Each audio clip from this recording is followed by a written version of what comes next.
Hello guys, once again welcome you all to nursing Gyan. आणि आज आपण बघणार आहोत रिलेटेड टू अबॉर्शन. सर्वात अगोदर बघूया डेफिनेशन आणि क्लासिफिकेशन ऑफ अबॉर्शन. अबॉर्शनची डेफिनेशन काय आहे? It is expression of embryo or fetus weighing 500 gram or less when it is not capable of independent survival. म्हणजे एम्ब्रियो किंवा फिटस त्याचं जर वेट 500 ग्रॅम किंवा त्यापेक्षा कमी असेल आणि ते इंडिपेंडेंटली सर्वाइव्ह करू शकत नसेल तर आपण त्याला काय करतो? एक्सपेल आउट ऑफ दी बॉडीमधून बाहेर काढतो. त्या प्रोसेसला काय बोलतात? अबॉर्शन. आता अबॉर्शनचे भरपूर सारे क्लासिफिकेशन टाइप्स आहेत. तर बघूयात आपण दोन मेन टाइप्स आहेत. कुठले? स्पॉन्टेनियस आणि इंड्यूस. एक तर अबॉर्शन स्पॉन्टेनियस म्हणजे नॅचरली घडून येतं, किंवा सेकंड ते घडवलं जातं किंवा ते अबॉर्ट केलं जातं आर्टिफिशियली. देन स्पॉन्टेनियस मध्ये पण दोन टाइप्स आहेत. Again isolated and recurrent. आता याचे 5 सब टाइप्स पडतात. कुठले? Threaten abortion, inevitable abortion, complete abortion, incomplete abortion आणि मिस्ड अबॉर्शन. देन इंड्यूस मध्ये legal abortion, then illegal means criminal and then septic. तर नेक्स्ट बघूयात इटिओलॉजिकल फॅक्टर्स ऑफ अबॉर्शन. आणि त्या अगोदर जर तुम्ही माझा नॉर्मल लेबर स्टेजेस आणि मेकॅनिझम हा व्हिडिओ जर नसेल बघितला तर आय बटनवरती क्लिक करा, तुम्हाला व्हिडिओ भेटून जाईल. आणि व्हिडिओच्या डिस्क्रिप्शनमध्ये त्या टॉपिकच्या रिलेटेड नोट्स सुद्धा मी टाकलेला आहे, त्याही तुम्ही बघू शकता. आणि या टॉपिकच्या रिलेटेड सुद्धा नोट्स मी या व्हिडिओच्या डिस्क्रिप्शनमध्ये टाकणार आहे, तुम्ही तिथून नोट्स घेऊ शकता. तर आपण बघूया इटिओलॉजिकल फॅक्टर्स कुठले कुठले. फर्स्ट आहे जेनेटिकल फॅक्टर्स. जेनेटिकल फॅक्टर्समध्ये क्रोमोझोमचा इम्पॉर्टंट रोल असतो. मग ते क्रोमोझोमल ॲबनॉर्मॅलिटी असेल तर अबॉर्शनचे चान्सेस असतात. देन सेकंड आहे एंडोक्राइन आणि मेटाबॉलिक फॅक्टर. एंडोक्राइन आणि मेटाबॉलिक फॅक्टर म्हणजे हार्मोनल फॅक्टर झाले. मग हार्मोन्समध्ये कुठले हार्मोन्स अप अँड डाऊन झाले तर अबॉर्शन होतं.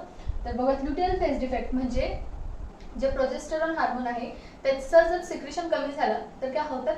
अबॉर्शनचे चान्सेस होतात. कारण तुम्हाला एक माहिती पाहिजे की जे प्रोजेस्टेरॉन हार्मोन आहे ते प्रेग्नन्सीसाठी खूप इम्पॉर्टंट आहे. म्हणजे त्याला प्रेग्नन्सी हार्मोन सुद्धा बोलतात. जर त्याचं सिक्रेशन झालं तर प्रेग्नन्सी कंटिन्युएशन होईल का? नाही होणार. देन सेकंड आहे थायरॉइड आणि डायबिटीस. थायरॉइड मध्ये हायपोथायरॉइडिझम आणि हायपरथायरॉइडिझम हे अफेक्ट करतात. देन डायबिटीस मेलाइटस जर मदरला असेल तर अबॉर्शनचे खूप जास्त चान्सेस असतात. हे झालं मेटाबॉलिक आणि एंडोक्राइन. नेक्स्ट बघूया ॲनाटॉमिकल ॲबनॉर्मॅलिटी. आता ॲनाटॉमिकल ॲबनॉर्मॅलिटी म्हणजे रिलेटेड टू सर्विक्स असेल किंवा युटेरस असेल त्या रिलेटेड ॲबनॉर्मॅलिटी असेल तर अबॉर्शनचे चान्सेस असतात. सर्वायकल इनकॉम्पिटन्स म्हणजे सर्विक्समध्ये जर काही अनॉमलीज असेल, काही प्रॉब्लेम्स असेल तर त्यामुळे सुद्धा अबॉर्शन होतं. आणि देन युटेराइन मालफॉर्मेशन. युटेराइन मालफॉर्मेशनमध्ये जे युटेरस आहे ते कॅपेबल नसेल किंवा ते करेक्ट साईजमध्ये नसेल, त्याच्या ॲनाटॉमिकल शेपमध्ये नसेल, त्यामध्ये सुद्धा अबॉर्शनचे चान्सेस असतात. Then next infection. इन्फेक्शनमध्ये viral, bacterial, then protozoal infection आलं, पॅरासायटिक इन्फेक्शन आलं. हे इन्फेक्शन जर मदरला झाले तर त्यामुळे सुद्धा अबॉर्शन होतात. Then maternal illness. मदरला जर काही सिव्हिअर हार्ट डिसीजचे प्रॉब्लेम्स असतील किंवा अदर डायबिटीज मेलाइटिस असेल तर त्यामुळे सुद्धा अबॉर्शन होण्याचे चान्सेस असतात.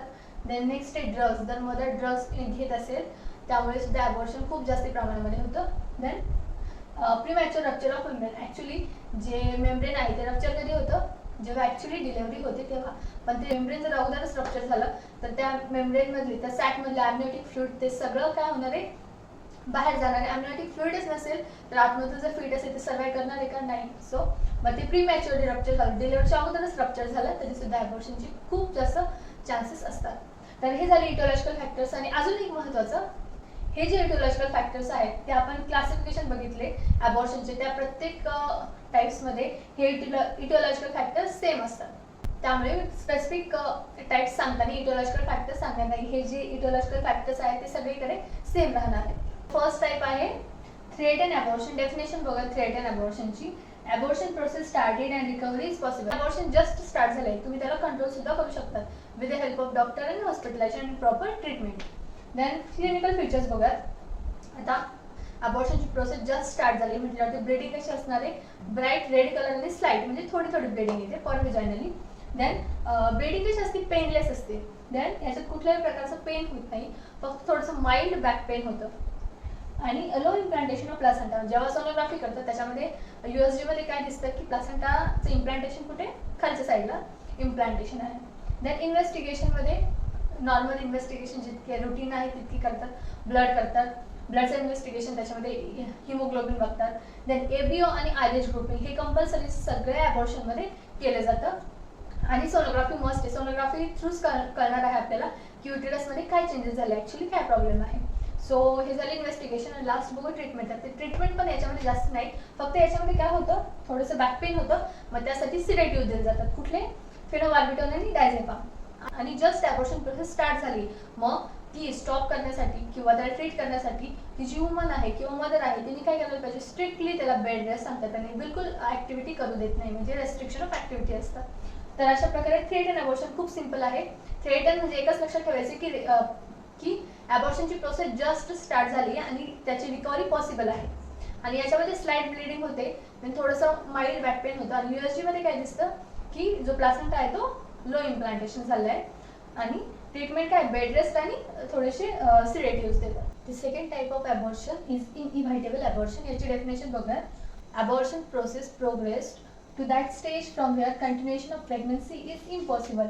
म्हणजे फर्स्ट टाइपमध्ये काय बघितलेलं थ्रेटन ॲबॉर्शनमध्ये की जस्ट स्टार्ट झाली ॲबॉर्शनची प्रोसेस आणि रिकव्हरी पॉसिबल आहे. आता सेकंडमध्ये काय होतं की ॲबॉर्शन प्रोसेस जी आहे ती खूप पुढे गेली, म्हणजे प्रोग्रेस झाला आहे तिचा भरपूर. आणि प्रोग्रेस झाल्यामुळे ती जी प्रेग्नन्सी आहे ती कंटिन्युएशन करता येत नाही. तर आपण क्लिनिकल मॅनिफेस्टेशन बघूयात, तुम्हाला कळेल की का कंटिन्युएशन ऑफ प्रेग्नन्सी इम्पॉसिबल आहे. तर फर्स्ट आहे व्हाजाइनल ब्लिडिंग खूप जास्ती होते. खूप जास्ती व्हाजाइनल ब्लिडिंग इट इंडिकेट्स काय करते की dilated internal ऑस and conception product felt. म्हणजे जे कन्सेप्शनचे प्रॉडक्ट आहे ते पूर्णपणे अबॉर्ट झाले आहे. आणि जे सर्वायकल ओपनिंग आहे, जिकडनं बेबी डिलिव्हरीच्या वेळी बाहेर येणार आहे, ती जी आहे ते ओपन झाले, ऑलरेडी डायलेट झाले. आणि जर ती विपल व्हाजाइनल एक्झामिनेशन केलं तर ते कन्सेप्शनचे प्रॉडक्ट फेल्ट होतात, म्हणजे फिंगर्सला लागतात. आणि त्यामुळे काय होतं, पेन होतं लोअर ॲबडोमेनमध्ये, खूप जास्ती पेन होतं. तर त्याचं इन्व्हेस्टिगेशन बघूयात. सेम इन्व्हेस्टिगेशन आहे, ब्लड, HB, ABO, RH ग्रुपिंग आणि USG as like first type of abortion. Investigations are same. Then next बघा ट्रीटमेंट सुद्धा सेम आहे, पण ॲडिशनल ट्रीटमेंट आहे याच्यामध्ये. आता बेड रेस्ट तर इम्पॉर्टंट आहे, ॲक्टिव्हिटी रेस्ट्रिक्शन पण आहे, सिडेटिव्स पण दिले जातात त्यासाठी, लोअर बॅक पेनसाठी. आणि प्लस काय दिलं जातं, आता आपण इथे बघितलं व्हाजाइनल ब्लिडिंग इन्क्रीज. एक लक्षात ठेवायचं, क्लिनिकल मॅनिफेस्टेशन तुम्ही जे लिहिलंय त्याच्यावरूनच तुमची ट्रीटमेंट येणार, म्हणजे क्लिनिकल मॅनिफेस्टेशन तुमची माहिती पाहिजे तुम्हाला. आता व्हाजाइनल ब्लिडिंग इन्क्रीज आहे म्हटल्यावरती काय होणार, तिथे फ्लुइड लॉस होणार आहे. मग फ्लुइड लॉससाठी ट्रीटमेंट काय देणार तुम्ही, IV फ्लुइड आणि ब्लड ट्रान्सफ्युजन देणार आहे. आणि नेक्स्ट आहे conception product are felt in clinical features. मग कन्सेप्शन प्रॉडक्ट फेल्ट आहे म्हटल्यावर त्याला काय करावं लागेल, आपल्याला बाहेर काढावं लागेल. मग ते कशाच्या थ्रू बाहेर काढू शकतो आपण, दोन त्याचे मेथड्स बाहेर काढण्यासाठी. जर 12 वीक्सच्या अगोदर जर हे अबॉर्शन झाले, 12 वीक्स म्हणजे 3 महिन्याच्या अगोदर जर अबॉर्शन झालं तर डायलेटेशन आणि इव्हॅक्युएशननी ते कन्सेप्शन प्रोडक्ट बाहेर काढले जातात. 12 वीक्सपेक्षा जास्त झाले तर काय लावतात, ऑक्सिटोसिन लावतात. ऑक्सिटोसिन काय होतात, युटेराइन कॉन्ट्रॅक्शन येतात आणि ज्या प्रकारे नॉर्मल डिलिव्हरी केली जाते त्याच प्रकारे ऑक्सिटोसिन ड्रिप देऊन थ्रू इंटरनल ऑस हे जे कन्सेप्शनचे प्रॉडक्ट आहेत ते बाहेर काढले जातात. इनइव्हायटेबल अबॉर्शन एक स्टेप पुढे आहे कशाच्या, थ्रेटन ॲबॉर्शनच्या. थ्रेटन ॲबॉर्शनमध्ये रिकव्हरी पॉसिबल होती, इनइव्हायटेबल ॲबॉर्शनमध्ये रिकव्हरी पॉसिबल नाही. नेक्स्ट टाइप आहे कम्प्लीट ॲबॉर्शन. कम्प्लीट ॲबॉर्शन म्हणजे इनइव्हायटेबल ॲबॉर्शनच्या एक स्टेप वर. देन कम्प्लीट ॲबॉर्शन म्हणजे वर्डमध्येच तुम्हाला समजून जाईल, म्हणजे जे कन्सेप्शनचे प्रॉडक्ट आहे ते पूर्णपणे अबॉर्ट झाले नॅचरली. मग डेफिनेशन बघूया पुन्हा एकदा. Product of conception are expel. जसं मी सांगितलं की सगळे जे कन्सेप्शनचे प्रॉडक्ट आहे ते बाहेर पडले, एक्सपेल झाले, म्हणजे कम्प्लिटली अबॉर्ट झाले. देन आता क्लिनिकल फीचर्स बघूयात. आता सिंपल आहे, सगळे कन्सेप्शनचे प्रॉडक्ट बाहेर पडले म्हणजे युटेराइनमध्ये भरपूर सारे चेंजेस झाले. मग युटेराइनमध्ये भरपूर सारे चेंजेस झाल्यामुळे काय होणार आहे, बॅक पेन होणार आहे, लोअर बॅक पेन आणि ॲबडोमिनल पेन. आणि आता युटेरसमध्ये काय राहिले आहे का नाही, सगळे प्रोडक्ट बाहेर पडले म्हटल्यावरती ते ब्लिडिंग कशी असणार आहे, कमी असणार आहे. आणि कधी कधी ॲबसेंट पण असते ब्लिडिंग. आणि रिलेटेड टू सर्वायकल ऑस सुद्धा क्लोज असणार, कारण की सगळ्या ज्या आतमध्ये कन्सेप्शनचे प्रॉडक्ट होते ते निघून गेलेत. मग ते निघून गेल्यावरती तो जो डोर आहे, तो जो ऑस आहे ते पुन्हा बंद होणार आहे. So it is simple. That इन्व्हेस्टिगेशनमध्ये पण सेम आहे as like first and second type of abortion. फक्त एक एक्स्ट्रा आहे ट्रान्सव्हाजाइनल सोनोग्राफी. ट्रान्सव्हाजाइनल सोनोग्राफी का, कारण की कम्प्लीट ॲबॉर्शनमध्ये आता जे कन्सेप्शनचे प्रॉडक्ट आहे थ्रू व्हाजाइनात एक्सपेल होणार आहे. मग ट्रान्सव्हाजाइनल सोनोग्राफी यासाठी केली जाते की जे प्रॉडक्ट आहेत ते राहिलेत की नाही बघण्यासाठी, ते व्हाजाइनामध्ये राहिलेले आहेत की नाही राहिलेले, किंवा कम्प्लिटली तो जो पॅसेज आहे तो एम्प्टी झाला आहे हे बघण्यासाठी ट्रान्सव्हाजाइनल सोनोग्राफी केली जाते. देन ट्रीटमेंट आहे युटेराइन क्युरेटिव्ह. आता ट्रान्सव्हाजाइनल सोनोग्राफी आणि अल्ट्रासोनोग्राफी केल्यावरती जर युटेरसला जर काही कन्सेप्शनचे प्रॉडक्ट राहिले असतील तर त्याला काय केलं जातं, क्युरेटिव्ह. क्युरेटिव्ह म्हणजे काय, ब्लेड टाईप असतं की पूर्ण युटेरसमध्ये राहिलेले कन्सेप्शनचे प्रॉडक्ट्स आहेत ते पूर्णपणे बाहेर काढले जातात with the help of blade. त्याला काय बोलतात, क्युरेटिव्ह बोलतात. इनकम्प्लीट अबॉर्शन, आता it is opposite to complete abortion. Complete अबॉर्शनमध्ये ऑल कन्सेप्शन प्रॉडक्ट एक्सपेल होते. आता इनकम्प्लीट म्हणजे काय आहे की थोडे प्रॉडक्ट एक्सपेल झाले आणि थोडे प्रॉडक्ट आतमध्येच राहिलेले, त्याला बोलतात इनकम्प्लीट. डेफिनेशन बघूया. Entire product of conception are not expelled. Some part of conception product left in uterine cavity. म्हणजे जसं मी तुम्हाला सांगितलं तसं. देन क्लिनिकल फीचर्स बघू. आता युटेरसमध्ये काही कन्सेप्शनचे प्रॉडक्ट राहिलेत म्हटल्यावरती ब्लिडिंग कॉमन आहे की तेव्हा जनरल ब्लिडिंग होणार आणि ॲबडोमिनल पेन. ॲबडोमिनल पेन हे कॉल्की नेचर असतं. Colicky nature means up and down त्याच्यामध्ये होतं असं, म्हणजे कधी कमी होतं तर कधी जास्ती होतं. आणि सगळे जे अबॉर्शन आहे त्याच्यामध्ये जे पण ॲबडोमिनल पेन आहे एक लक्षात ठेवायचं, ते कॉल्की नेचरमध्ये असतं, म्हणजे ते येतं जातं. देन सर्वायकल ऑस काय असतो, सर्वायकल ऑस क्लोज असतो, त्यामुळे ते कन्सेप्शनचे प्रॉडक्ट आहे ते आतमध्येच रिटेन होतात. आणि ते आतमध्येच राहिल्यामुळे काय होणार आहे, नेक्स्ट कॉम्प्लिकेशन सेप्सिस होणार आहे, पॉलिप्स होणार आहे, प्लासेंटल पॉलिप्स म्हणजे जो प्लासेंटा आहे तो आतमध्येच रिटेन होणार आहे. मग तो रिटेन झाल्यावरती त्याचा हार्ड मास तयार होणार आहे. मग आता सेप्सिस झालं, इन्फेक्शन झालं, हार्ड मास तयार झालं, मग याच्यामुळे काय होणार आहे, कोरिओ कार्सिनोमा म्हणजे जो युटेरस आहे त्याला कार्सिनोमा म्हणजे त्याचा कॅन्सर होणार आहे. खूप फास्टमध्ये त्याची ग्रोथ, कॅन्सरस सेलची ग्रोथ होते. इन्व्हेस्टिगेशन हे करतात, याच्यावर ट्रान्सव्हॅजिनल सोनोग्राफी करत नाही कारण की जी ब्लिडिंग असते ती चालू असते, त्यामुळे ट्रान्सव्हॅजिनल सोनोग्राफी करता येत नाही. देन ट्रीटमेंट आहे अर्ली अबॉर्शन. अर्ली अबॉर्शन म्हणजे 12 वीक्सच्या आत जर अबॉर्शन झालं तर डायलेटेशन आणि इव्हॅक्युएशन करतात. आणि लेट अबॉर्शन झालं तर ओम फोर्सेपनी जे कन्सेप्शनचे प्रॉडक्ट आहे ते बाहेर काढून घेतात. ओम फोर्सेप मीन्स त्याला स्कूप असतात पुढे थोडंसं चमच्यासारखं फोर्सेप असतो, त्याने काय करतात जे कन्सेप्शनचे प्रॉडक्ट आतमध्ये राहिले ते सगळे बाहेर काढून घेतात. So it's all related to incomplete abortion. तर नेक्स्ट बघूयात मिस्ड अबॉर्शन.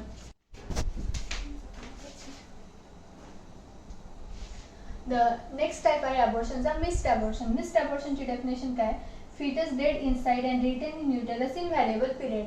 म्हणजे याच्यामध्ये काय होतं, म्हणजे आतमध्ये जे कन्सेप्शनचं प्रॉडक्ट आहे ते फिटल स्टेजला येतं आणि फिटल स्टेजला आल्यावरती मदरला समजत नाही की जे आतमध्ये जे फिटस आहे ते व्हायबल आहे का, म्हणजे ते जिवंत आहे का नाही. मग ते आतमध्येच डेड होऊन जातं तरी सुद्धा कळत नाही की हे डेड झालंय. मग त्याला काय होतं, मिस्ड अबॉर्शन म्हणजे लक्षात नाही राहिलेलं की आतमध्ये डेड झाले, कुठलीच इन्व्हेस्टिगेशन सुद्धा नाही केलेली त्या कंडिशनमध्ये. देन क्लिनिकल फीचर्स काय याचे, क्लिनिकल फीचर्स आहेत ब्राउनिश व्हाजाइनल डिस्चार्ज. आता आतमधले जे फिटस आहे ते डेड झाले, खूप दिवसांपासून लॉंगर टाइमसाठी आतमध्येच राहिले, मग ती जी ब्लिडिंग झाली ती आतमध्ये साचून राहिली, जास्तीची साचल्यावरती ती बाहेर येणार आहे. मग त्या ब्लिडिंगचा कलर ब्राईट असणार आहे का, नाही, कारण की खूप दिवसांपूर्वीची जी ब्लिडिंग आहे त्यामुळे त्याचा कलर कसा असणार आहे, ब्राउनिश कलर असणार आहे. Then subsidence of pregnancy symptoms. आता आतमधले जे फिटस आहे ते ग्रोथ करत नाही, ते डेड झाले म्हटल्यावरती जे प्रेग्नन्सीचे जे सिम्पटम्स आहेत मदरला, म्हणजे नॉशिया होत असेल, वॉमिटिंग होत असेल किंवा अदर काही सिम्पटम्स असतील प्रेग्नन्सीचे, तर ते सबसिड म्हणजे ते बंद होतात पूर्णपणे. Then retrogression of breast changes, म्हणजे ब्रेस्टमध्ये जे चेंजेस होत असतात, म्हणजे ब्रेस्टची साईज वाढते, सिक्रेशन पण स्टार्ट होतं, मग हे जे सगळे चेंजेस आहेत ते सुद्धा बंद होतात. रेट्रोग्रेशन म्हणजे बंद होतात, मागे जातात, अगोदर सारखेच ब्रेस्ट राहतात. Then cessation of uterine growth. Cessation of uterine growth म्हणजे बेबी जसं वाढतं तशी युटेरसची सुद्धा ग्रोथ होते, पण इथे फिटस जे काय डेड आहे मग युटेरसची ग्रोथ होणार आहे का, नाही, युटेरसची ग्रोथ होत नाही. देन ॲब्सेंट ऑफ फिटल हार्टसाउंड आणि फिटल मुवमेंट. आता जर फिटस डेड झाला असेल तर त्याची हार्टबीट आणि त्याची मुवमेंट पण लागत नाही. हे झाले क्लिनिकल इन्व्हेस्टिगेशन, खूप इझी आहे. फक्त डेफिनेशनवरनं लक्षात ठेवायचे की आतमध्ये डेड फिटस आहे, मग डेड फिटसमुळे काय काय होतं, प्रेग्नन्सी सिम्पटम्स नाहीसे होतात, ब्रेस्टचे चेंजेस नाहीसे होतात, जी ब्लिडिंग येते ब्राउनिश कलरची होते, देन फिटल हार्ट साऊंड लागत नाही, फिटल मुवमेंट जाणवत नाही. हे सगळे क्लिनिकल सिम्पटम्स. देन बघा की इन्व्हेस्टिगेशनमध्ये पण सेम USG करतात, ब्लडची इन्व्हेस्टिगेशन करतात. देन याचं कॉम्प्लिकेशन पण आहेत, सेप्सिस होतं, कारण की लॉंगर टाईमपर्यंत जर फिटस आतमध्ये राहिलं तर ऑफकोर्स काय होणार आहे, सेप्सिस होणार आहे. देन ट्रीटमेंट, याची ट्रीटमेंट सुद्धा 2 पार्टमध्ये केली जाते, लेस दॅन 12 वीक्स आणि मोर दॅन 12 वीक्स. मग लेस दॅन 12 वीक्सच्या अगोदर जर हे समजलं की मिस्ड अबॉर्शन आहे, फिटस आतमध्ये डेड झाले, मग त्याच्यामध्ये काय करतात, व्हजायनल इव्हॅक्युएशन म्हणजे व्हजायना थ्रू त्याची कन्सेप्शन ते जे फिटस आहे ते इव्हॅक्युएट करतात, त्याच्यामध्ये सक्शन इव्हॅक्युएशन आणि क्युरिटी केली जाते. आणि जर मोर दॅन 12 वीक्स असेल, 3 महिन्याच्या वरती असेल, तर त्याला इंडक्शन दिलं जाते. इंडक्शन म्हणजे नॉर्मल डिलेव्हरीसारखं ट्रीट केलं जातं, त्याला ऑक्सिटोसिनचा ड्रिप लावला जातो किंवा प्रोस्टाग्लॅन्डिन व्हजायनामध्ये ठेवलं जातं. मग त्याने काय होतं, युटेराइन कॉन्ट्रॅक्शन स्टार्ट होताना, युटेराइन कॉन्ट्रॅक्शन स्टार्ट झाल्यावरती ते जे डेड फिटस आहे ते through normal delivery vagina through काढलं जातं. नेक्स्ट टाईप आहे सेप्टिक ॲबॉर्शन. सेप्टिक ॲबॉर्शनची डेफिनेशन बघूया. सेप्टिक ॲबॉर्शन म्हणजे abortion associated with the infection of uterus. म्हणजे ॲबॉर्शन तर होतं पण युटेरसला इन्फेक्शन होतं, त्याला काय बोलतात सेप्टिक ॲबॉर्शन. नावात septic means infection. Then clinical features बघूया. आता इन्फेक्शन म्हटल्यावरती कॉमन काय पॅरेक्झिया म्हणजे टेम्परेचर हाय होतं. क्लिनिकल फीचर्समध्ये पहिला feature pyrexia. Then abdominal pain पण होतं आणि पल्स रेट पण खूप हाय असतो because of infection. Pulse rate high असतो आणि टेम्परेचर येतं. देन जे इन्फेक्शनचे फाइंडिंग्स आहेत ते ॲबडोमेनवरती आणि बाकीच्या ऑर्गन्सवरती पण दिसतात. आणि प्युरिलंट व्हजायनल डिस्चार्ज, जो व्हजायनल डिस्चार्ज असतो तो पण पर्स लाईक असतो, प्युरिलंट असतो. आणि युटेरस कसं होतं टेंडर होतं बिकॉज ऑफ इन्फेक्शन. जे युटेरस आहे ते टेंडर बनतं. मग हे आहे क्लिनिकल फीचर्स. इझी आहे, जे सेप्सिसमध्ये कॉमन आहेत तेच होतात. Then grading. आता जे इन्फेक्शन आहे त्याला ग्रेडिंग दिले, 3 ग्रेडिंग्स दिल्यात. फर्स्ट ग्रेड म्हणजे जे इन्फेक्शन आहे ते फक्त युटेरसच्याच रिलेटेड असतं. देन सेकंड ग्रेड आहे, सेकंड ग्रेड इन्फेक्शन ते बियॉन्ड युटेरस, म्हणजे युटेरसला तर होतंच पण त्याच्यासोबत जे ओव्हरीज असेल, फॅलोपियन ट्यूब्स असेल त्याला सुद्धा होतं. आणि थर्ड स्टेज आहे, थर्ड स्टेजला इन्फेक्शन इतकं स्प्रेड होतं की एंडोटॉक्सिक शॉक, म्हणजे खूप जास्त इन्फेक्शन होऊन जो शॉक होतो त्याला एंडोटॉक्सिक शॉक बोलतात तो.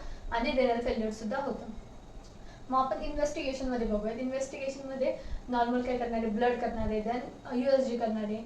ॲडिशनल काय आहे आपण क्लिनिकल फीचर्समध्ये बघितलं व्हजायनल डिस्चार्ज. मग इथे अजून कुठलं इन्व्हेस्टिगेशन एक्स्ट्रा आहे, व्हजायनल स्वाब घेतात. आणि कॉम्प्लिकेशनमध्ये आपण बघितलं की रिनल फेल्युअर होतं. मग रिनल फेल्युअरच्या रिलेटेड कुठलं इन्व्हेस्टिगेशन आलं, युरिन ॲनालिसिस करतात.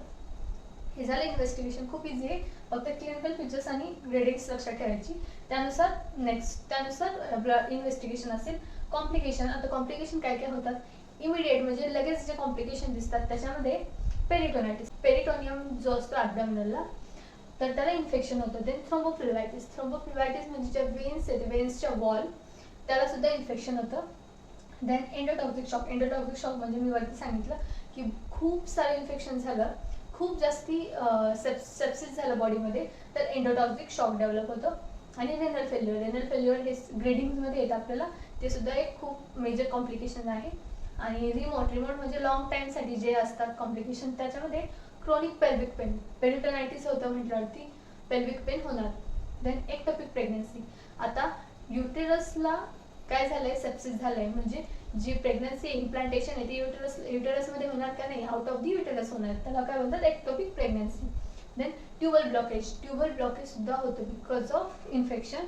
आणि थ्रोम्बोफ्लिवायटिस म्हणजे वेन्स आहेत त्याला काय होतं, वेन्स ब्लॉक होतात आणि वेन्स ब्लॉक झाल्यामुळे तो जो पॅसेज आहे स्पर्मला जाण्यासाठीचा तो सुद्धा ब्लॉक होतो. आणि ट्युबल ब्लॉकेज होतं आणि त्याच्यामध्ये इन्फर्टिलिटी म्हणजे अनेबल टू रिप्रोड्यूस.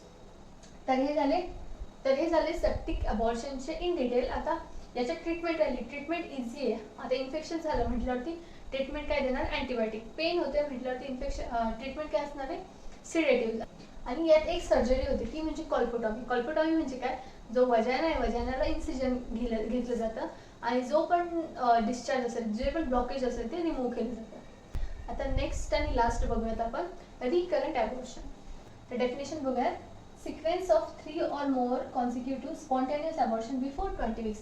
म्हणजे 20 weeks म्हणजे 5 महिन्याच्या आत जर 3 आणि 3पेक्षा जास्ती स्पॉन्टेनियस ॲबॉर्शन झाले. स्पॉन्टेनियस ॲबॉर्शनमध्ये आपण याच्या अगोदरचे टाईप्स बघितले, मग त्यापैकी कुठलेही होऊ शकतात. ते जर 3पेक्षा जास्ती झाले तर त्याला काय बोलतात, रिकरंट ॲबॉर्शन. इन्व्हेस्टिगेशन बघा. इन्व्हेस्टिगेशनच्या अगोदर जे क्लिनिकल फीचर्स आहेत, क्लिनिकल फीचर्स जे आहेत ते सेम. रिकरंटचे काही वेगळे क्लिनिकल फीचर्स नाही आहे. रिकरंटमध्ये कुठलं ॲबॉर्शन होतं, रिकरंट म्हणजे कंटिन्यू होते पण कुठलं तरी होते ना, एदर ते थ्रेटेड ॲबॉर्शन असेल, एदर ते इनइव्हायटेबल ॲबॉर्शन असेल, एदर ते कम्प्लीट असेल किंवा इनकम्प्लीट असेल. मग जे पण असेल त्याचे क्लिनिकल फीचर्स असतील ते आपण प्रत्येक जे टाईप्स घेतले त्याच्यामध्ये बघितले आहे. देन इन्व्हेस्टिगेशनमध्ये काय करतात, ब्लड ग्लुकोज चेक करतात. जर मदरला डायबिटीज असेल आणि त्यामुळे जर ॲबॉर्शन होत असेल तर. देन ABO आणि RH ग्रुपिंग करतात, यामुळे सुद्धा ॲबॉर्शन होतं RH इनकम्पॅटेबिलिटीमुळे. देन VDRL म्हणजे थायरॉइडचा प्रॉब्लेम असेल, हायपोथायरॉइडिझम किंवा हायपरथायरॉइडिझम असेल तर VDRL टेस्ट करतात. देन USG अल्ट्रासोनोग्राफी म्हणजे युटेरसमध्ये काही चेंजेस झाले का, इन्फेक्शन झाले का की किंवा कुठले याच्या अगोदरचे जे टाईप्स ऑफ ॲबॉर्शन आहे त्याचे रिलेटेड काही आहे का, कन्सेप्शनचे प्रोडक्ट युटेरसमध्ये आहे का ते बघतात. आणि एंडोसर्वायकल स्वाब म्हणजे इन्फेक्शन झाले का सर्विक्समध्ये, ट्रीटमेंट. देन ट्रीटमेंटमध्ये 2 इम्पॉर्टंट ट्रीटमेंट आहेत. ऑपरेशन्स आहेत ते शिरोडकर ऑपरेशन आणि डोनल ऑपरेशन.